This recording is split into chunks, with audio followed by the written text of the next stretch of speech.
আসসালামু আলাইকুম, welcome to পাঁচমিশালি রান্নাঘর। আজকের পর্বে আমি তৈরি করে দেখাবো টমেটো দিয়ে মুরগি ভুনা। টমেটো একটি সিজনাল সবজি, সেই জন্য আমরা সকলেই টমেটো দিয়ে বিভিন্ন মজার মজার রান্না তৈরি করে থাকি। চলুন দেখে আসি টমেটো দিয়ে মুরগি ভুনার উপকরণগুলো।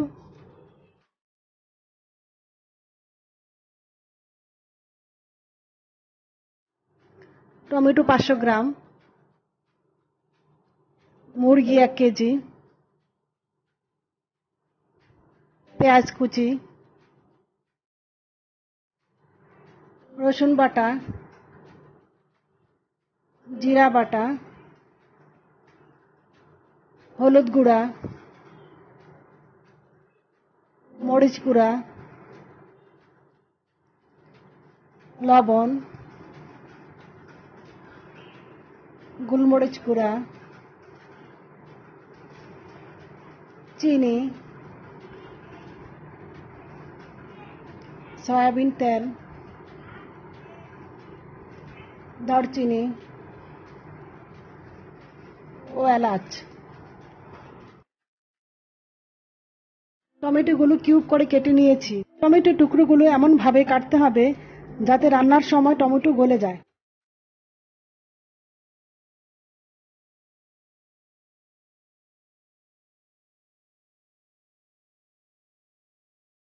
চুলায় একটি প্যান বসিয়ে 1 কাপ তেল গরম করে তাতে দিয়ে দিচ্ছি 2টি দারুচিনি। দারুচিনিগুলো ভেঙে আমি 4 টুকরা করে নিয়েছি। দিয়ে দিচ্ছি 4টি এলাচ, 1 কাপ পেঁয়াজ কুচি।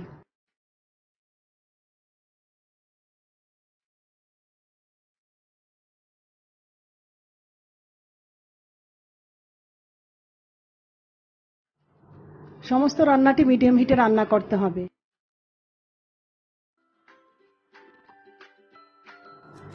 পেঁয়াজ বাদামি হয়ে আসলে তাতে দিয়ে দিচ্ছি 1 চা চামচ লবণ, 1 চা চামচ আদা বাটা, 1 চা চামচ রসুন বাটা, 1 চা চামচ জিরা বাটা, 1 চা চামচ হলুদ গুঁড়া,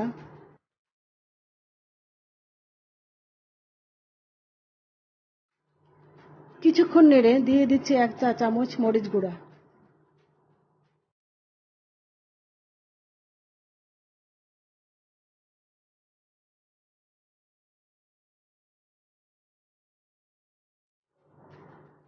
সমস্ত মশলা ভালো করে কষিয়ে নিয়ে তাতে দিয়ে দিচ্ছি মুরগির মাংসের টুকরোগুলো।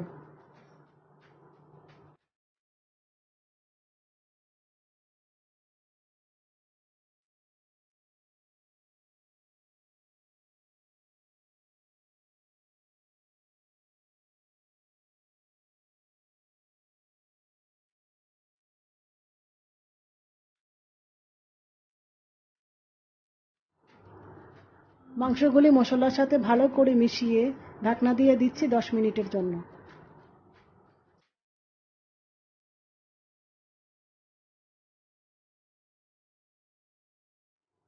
এই রান্নাটিতে আমি এক্সট্রা পানি ইউজ করিনি। ঢাকনা উঠানোর পর দেখতে পাচ্ছি মাংস থেকে তেল ও পানি বের হয়ে এসেছে।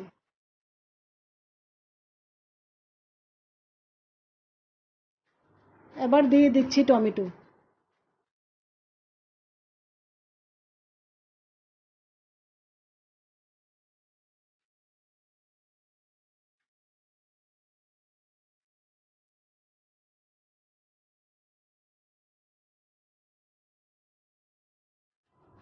টমেটো দেওয়ার পর নেড়ে চেড়ে আবারও 10 মিনিটের জন্য ঢাকনা দিয়ে দিচ্ছি।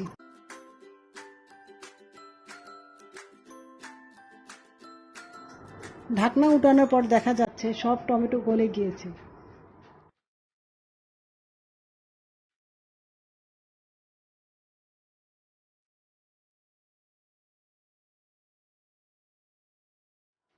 তরকারি কিছুটা শুকিয়ে আসলে স্বাদ বাড়ানোর জন্য দিয়ে দিচ্ছি 1 চা চামচ চিনি ও 1 চা চামচ গোলমরিচের গুঁড়া।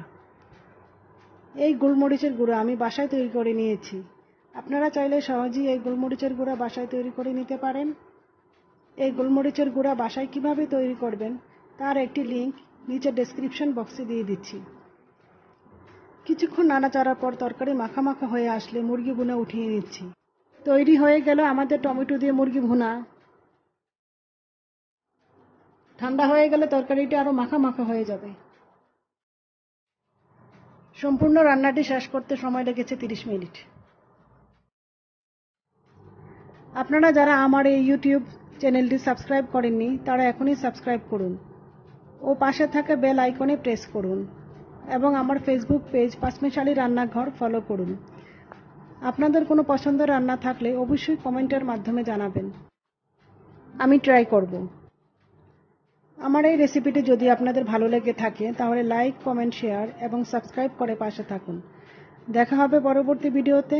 সবাইকে ধন্যবাদ। আল্লাহ হাফেজ।